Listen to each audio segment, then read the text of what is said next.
Welcome to the Hey Band Network. Today, the guest joining us is a fantastic teacher down here in the Rio Grande Valley. And I'm very excited to have for our first session of the leadership series, Mr. Jason Rogers, the head band director at Edinburg High School. Good morning, Mr. Rogers. Morning, guys. Happy to be the guinea pig. Let's get it going.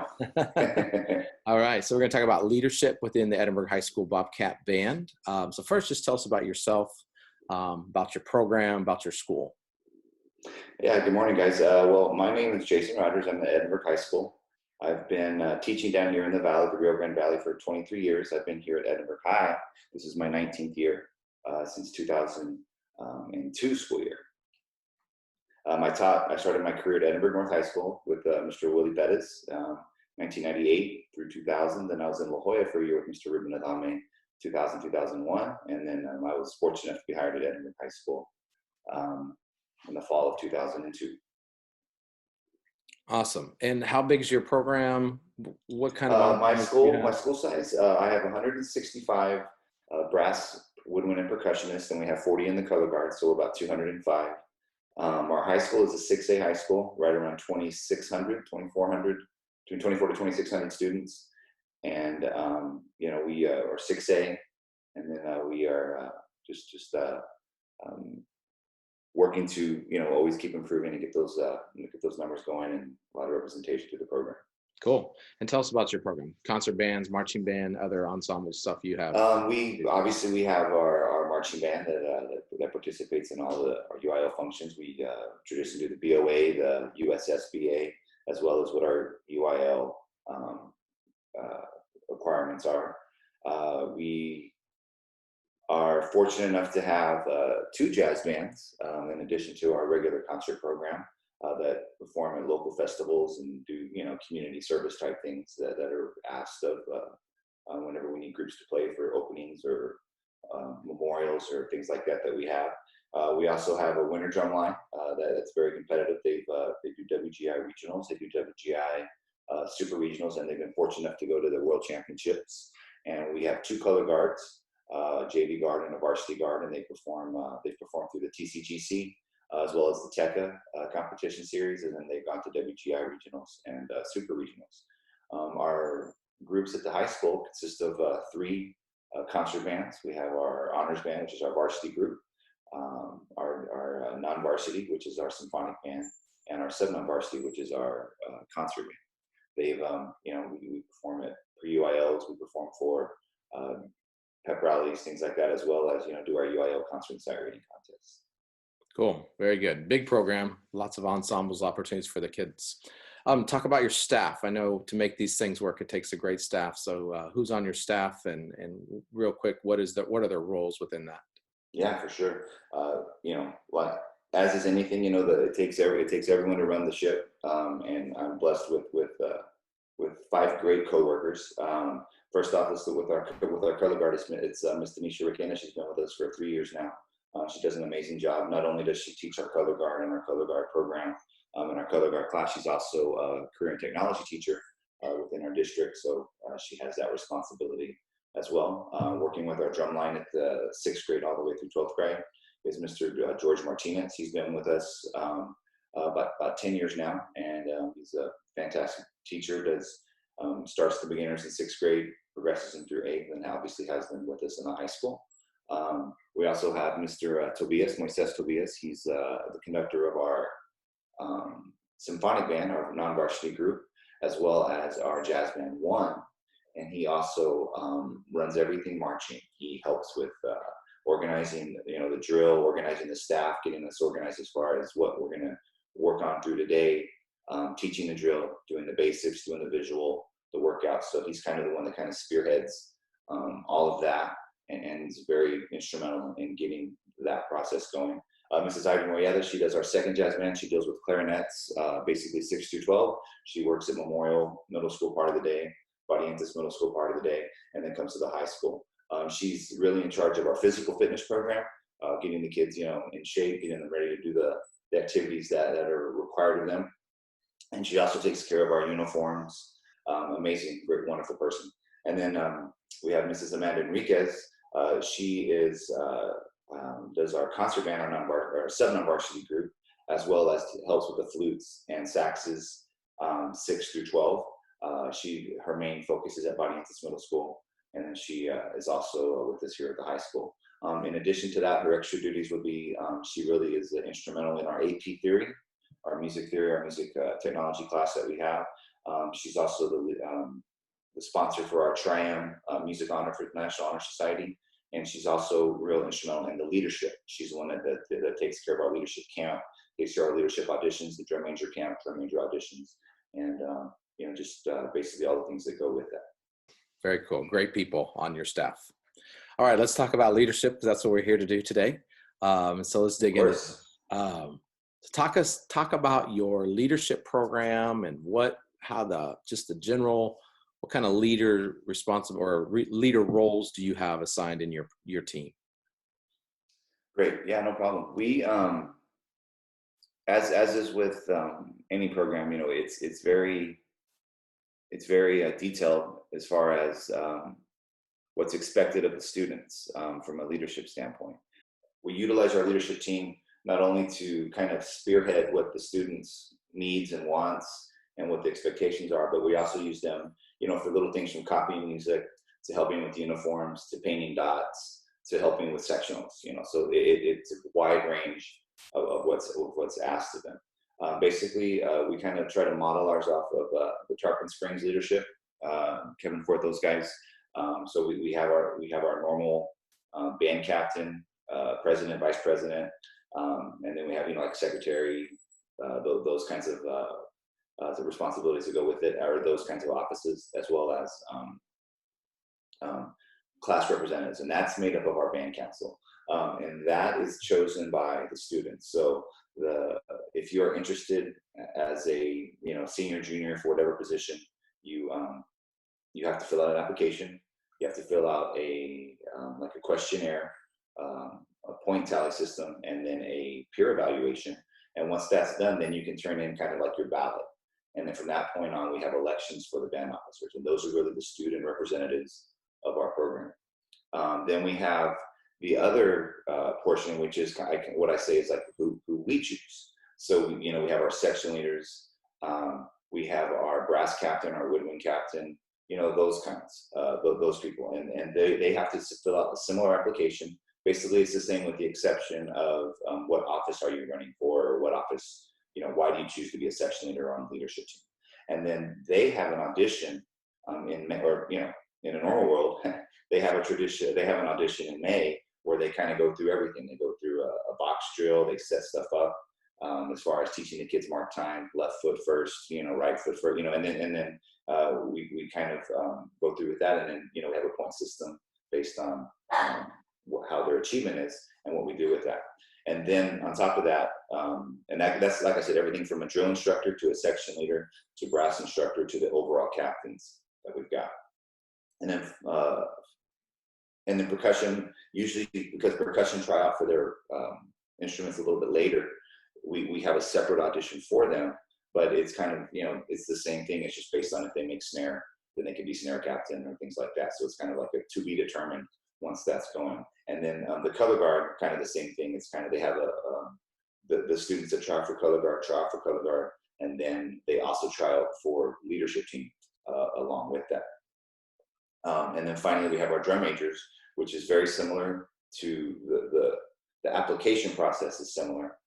But obviously the audition is a little bit different when they have to have a squad of like 6, and then they have to do a conducting portion and conduct the opener, little things like that, in addition to the interview. And that one, I will say, going back to the section leaders, that one's chosen by all the staff. So all 4 or 5 of us sit down, and they have the audition for the 5 of us. We tally them, and those students receive, position, however they rank within the audition process. The drum majors, we bring in 2 outside judges and one of our staff, which is usually Ms. Enriquez, and those 3 judges, do the point total, and that's how they come up with the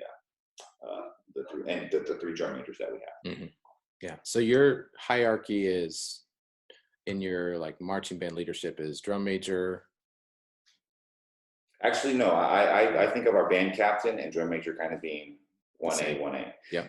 Because I think it's important that the students get a chance to pick who they think represents them, and we get a chance to have, so it's kind of like they work together. Mm-hmm. And for the most part, there's really never been a power struggle because Right. there's always so much to do. There's not enough time to worry about it. You just got to keep plugging away. But I do think it's important that the student representative, who they choose, is as important from a leadership standpoint as to what the drum major has based on what they learned on their audition. So how many drum majors you usually have on your band? We traditionally have 3. We've had 2 when our program was smaller or we had fewer applicants, but we try to stick with 3. With our show, that's about the amount that we need. If you talk about just the need from conductor backfield, conductor right side, conductor front on the right, I think 3 is a good number. We really haven't been faced with a situation where there's like 1, 2, and then 3, 3. As far as the ranking of the auditions, from that standpoint. So, but I know we're locked into. I choose to have 3, but we're never locked into that number. Mm-hmm. So we could go with 2, we could go with 4, and you see some groups with 5 or 6 even, based on what the needs are for their program. And what about, you talked about captains, you talked about brass captain, woodwind captain, just one in each of those sections, percussion guard? Yes. You have the brass captain. Usually you have 2. You have like a high brass captain, a low brass captain. Mm-hmm. And then between the flutes, clarinet, and saxes, we usually have 2. Depending on with that, and then the percussion, you have the snare bass and the snare tenor and bass and front ensemble, and between those usually the drum captains will be the person in the front ensemble, and then one of the 3, the snare tenor or bass, that would be your percussion captain. So I think it's 2 per. Color guard wise, we usually have 2 just because there's usually you're with between 30 and 40s, which is our target goal. That's a lot of responsibility for 1 or 2 people. So in some cases, I think this year we even had 3 captains for the guard. Cool. And then section leaders, do you have other roles? How many of the? Yes. So if you talk about the hierarchy, you've got your captains, and then below that, or right beneath that, you've got the trumpet section leaders, mellophone section leaders, trombone, baritone, tuba section leaders with that. And those usually, it's based on the number of kids. A lot of times, because you may have a 32 section trumpet or it's a 32 member section in the trumpets one year, and you're down to 16 the next. So, we try to do about 8, a section leader for every 8. And then, if we have students that maybe are young and not quite ready for that section leader position, then they can do the drill instructor, which basically means they get to have the drill book out there, and they get to have the paint, they get to help get everything set. Get everything set and painted, dotted the kids down for that. And how many kids usually have in that part of it, the drill instructor level? It's usually 1 per section. Okay, cool. Just kind of get an idea for people on. Yeah. How many student leaders, ballpark, do you usually have? 40. Okay. Our target goes around 40. Got it. Great. Which is about 25. It's if you do the 40, that's about 20% of the program. Yeah. Okay. No, that's good info for people. So cool. And then you kind of talked about through your auditions a little bit when you're going through that. Anything else you want to add to your audition process? You talked a little bit about application. Well, we try to make the application. You want to be fair and you want to have as much as you can. But when you have like 80 kids trying out for section leader, that's a long time. That's like that's like 9 o'clock at night, or like doing 2 or 3 days.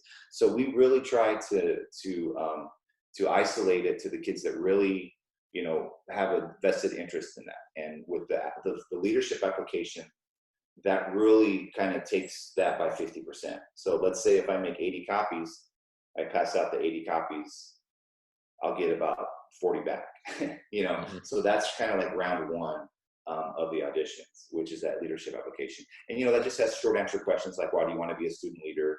And the responsibilities, do they extend beyond marching band? Are they part of the marching band? And then like the one thing that you would want to change as a member. In addition to that, we asked them to do like a resume. They have to do 3 teacher recommendation forms, which is just a little, excellent, good, average, type checkoff system. And then they have to have a peer evaluation form. And they need 5 of those. And it needs to be one of each section. So it needs to be a woodwind, a brass, a percussion, and a senior, and then just whoever they want to choose with that. So between that, they have to get 8 evaluation forms, 3 for the teacher, and then 5 from the students with that. And then we kind of do like an after-school leadership seminar, which really all that is kind of we go over what the actual audition process is going to be. And that one is they march a box drill in the band hall without instruments or equipment. And that a lot of times that you're surprised that, oh my God, as a teacher, how I failed them, because it's and again, it is in April and May, so they haven't done anything since November in most parts from that standpoint. Or even like 2 weeks off, it's like forget about it. And then we just do it 2 or 3 times until we can get everyone, watch everyone. And then they do they have like they just draw in a coffee cup or something, and they have a choice of teaching 1 step forward, 1 step backward, or mark time 8 and halt, and they get like 3 or 4 minutes to teach that. And what we do is we just find like 4 or 5 orchestra kids hey, you need community service, come over here, and they teach them with that. And then in addition to that, we always have like 1 band kid that's kind of like the wild card. So like he'll sit off in the corner, and then the kid needs to get them to come over, and just little things like that to kind of put the kids under a little bit of pressure with that. And that's really what the section leader audition is, the leadership recommendation is with that.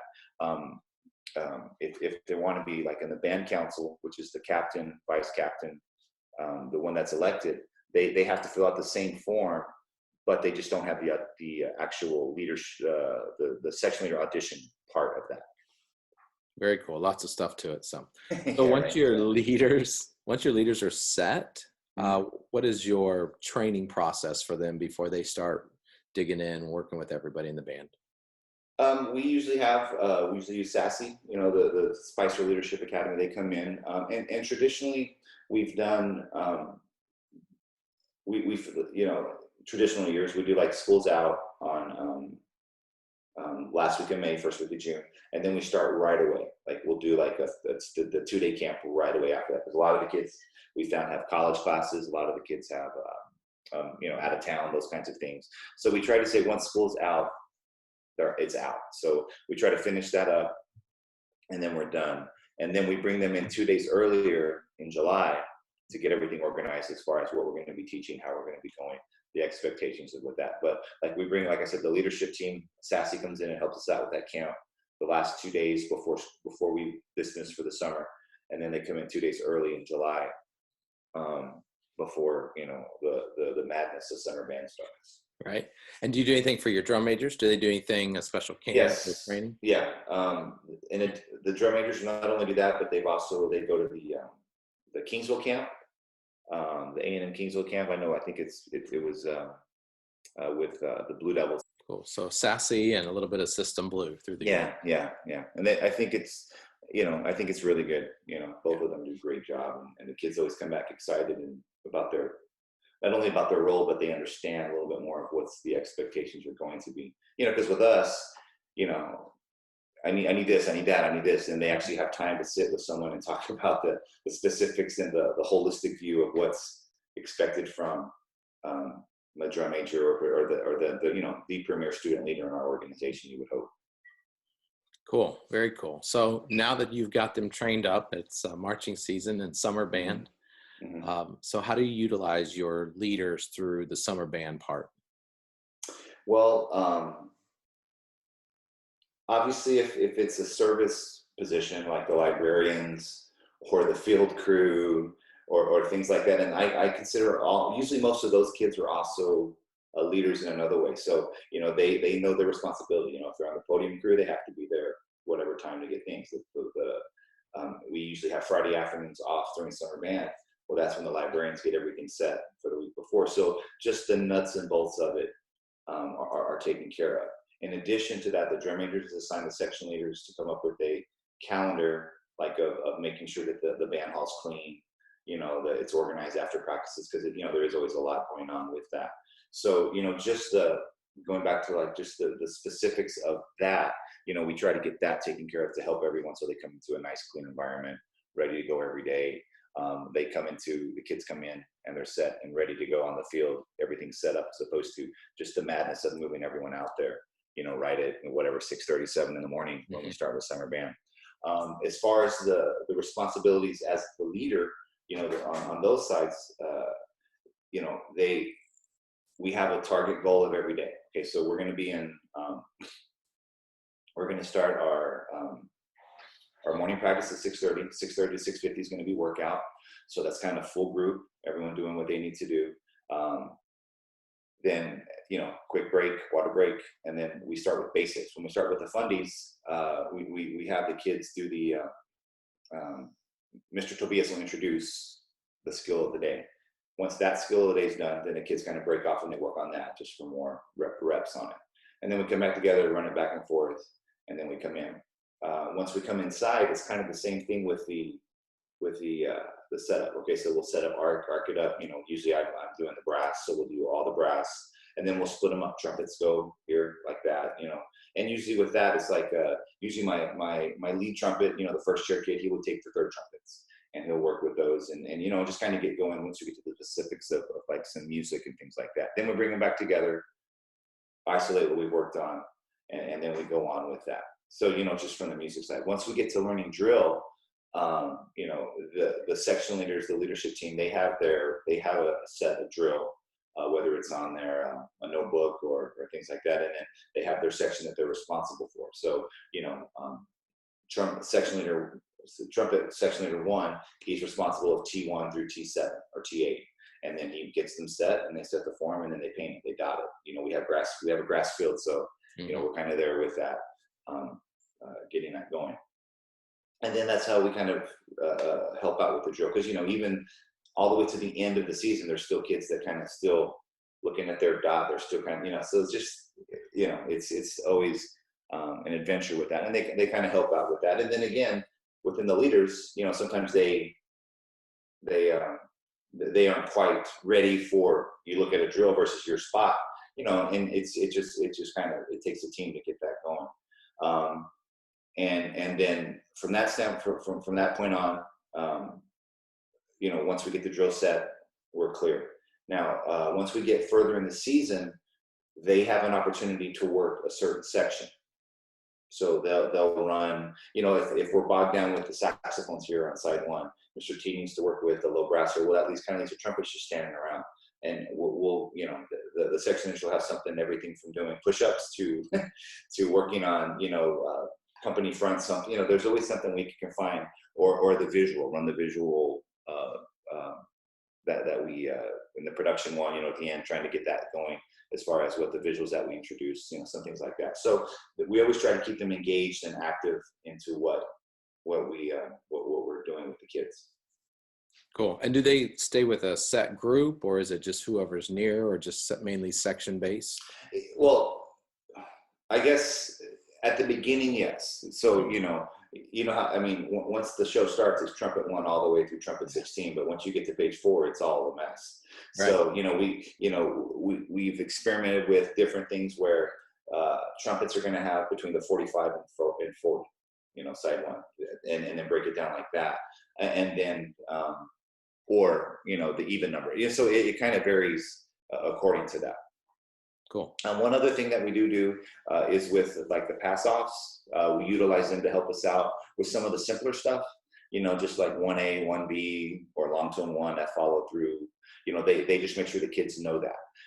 We as a staff usually do more with the actual music, making sure that they're clear on that. But we utilize them to help us out, kind of getting going with the stuff that, that's a little bit more just it or you don't, as opposed to the finer details of things like that.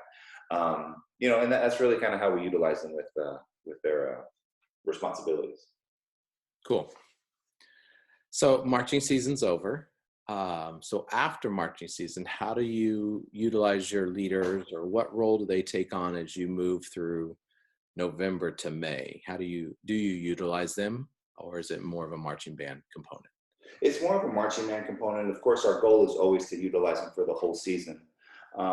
And for the most part, those kids really do a good job um, being leaders throughout the entire year. Meaning they're there for their sectionals, they do their solos, they do their ensembles, but they don't run like sectionals for concert band stuff, or they don't run the things like that. But they do have within the program, they have that leadership role as far as making sure that they're meeting their responsibilities based on what is being asked of them at the time. Things like the uniform crew or the loading crew, those guys usually help out with the winter drum line or the winter guard and things like that. So they can get those things going with everything. And then you talk about the within like the winter line or the winter guard, those officers still have responsibilities. And then usually our primary chairs in our wind ensemble or honors band or the varsity non-varsity groups, they have their responsibilities, making sure that the music's set and little things like that. And then just running the sectionals, not running the sectionals, but like the snare drummers in the winter line that they're running. The snare captain is usually the one that's helping when Mr. Martinez is working with the pit or something like that. So they have those responsibilities with that. But as far as like the honors band, symphonic band, it's really just the primary chairs that have a responsibility of making sure those things are ready. Cool. Very cool. So those are the normal year leadership questions. Obviously, we're in a very different time right now, probably why we're doing this. We have a little extra time. Yeah. So now that we're doing remote teaching, talk about your plan for leaders while we're in this situation, maybe how you're going to select them, what your process might be. I know we're all in that, trying to figure that out right now, but kind of where are you at right now on how you're going to move forward in selecting leaders if you haven't already done that? Yeah, well, we started in working on a plan. Again, who knows where we're going to be?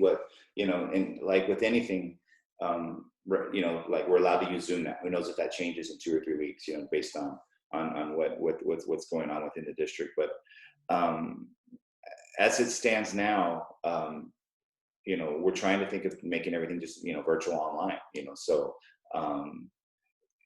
we would have to, do the same application process, but we would just forward it out. We'd send like the reminder, the band app, hey kids, anyone interested, please send Mr. Rogers an email to whatever. And then we do that, then we'll forward them the packet. It needs to be filled out and sent back to us by whatever certain date. And as a group, staff, we can go through them and go with that. Now, when you and I think that part is pretty easy. Once you get to the actual audition stuff and what's being asked of the kids, that's a little bit tricky. I think from what we're going to have.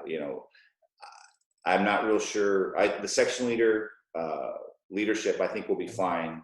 Just from, you can put them on, have them get videoed, doing their box or anything like that, and just kind of make your call based on that and take out the teaching component of the audition process. The drum majors is a little bit trickier. That's going to be something we talk with administration or kind of come up with a game plan. But I would think that kind of the letter A, letter B, letter C, with the kids walking in, or the squads would be kind of out of it. But maybe there's a way you can have candidate A make a leadership or a drum major audition tape where she works virtually with 4 kids on something, little thing like, and then she can conduct or he can conduct, whatever music we give them, and then we use that as our video of what to judge the kids on, and then we can do an online interview, the little things like that. So I think there's enough out there that we can make it work. Whether whose is going to be the best procedure, we're just going to have to kind of talk with everyone and figure out, what's going to work for you, and maybe we'll be able to utilize that with us. Mm-hmm. Cool. All right. Well, thank you. Do you have any shout outs? Any special shout outs you want to give? I'd for sure love to get a shout out to my kids. When you start in November, December, making your plans of the semester of what's being asked, you see April on on the calendar, and you're like, all right, we're going to be, jamming. We're going to be going by then. And then you realize you're in April and you haven't seen your kids in almost a month. And it's like, oh my God, we got UIL in 2 weeks. It's just 2 or 3 weeks. It's very, very humbling to know how much of your life is based on your interaction with those kids that you see every day. And it's, definitely a shout out to those kids. We really miss those. And, all my staff, all the people that work so hard to make those kids look good. I mean, it's a never ending job, and it's a very thankful, very blessed job that we have. We're very blessed. And I think if anything, it's given us a time to really take stock and appreciate the interaction and what that means to be involved with these young men and women's lives, because it really is a treasure, and it's different not having them there every day. Even seeing you just kind of smile, hey, all right, and that's just kind of just going through Zoom and none of the physical face-to-face type stuff. So we're looking forward to the time when we can come back as a family and start making music again. Any last tips of wisdom for about your leadership in the Edinburg Bobcat Band? Well, I think as with anything, it's just make it work. That's what you got to do. Yeah. You got to do it's you never know what's going to hit you. You never know where it's going to come from. But life is like that. You just make it work and do your best. So that's kind of what we really try to stay positive, be happy, be kind, and work your tail off. Awesome. Well, thank you, Mr. Jason Rogers, for your time. Talk about the Edinburg Bobcat Band and leadership program, how you've all set that up. And so thank you for your time today. Yes, sir. No problem, man. Thanks a lot.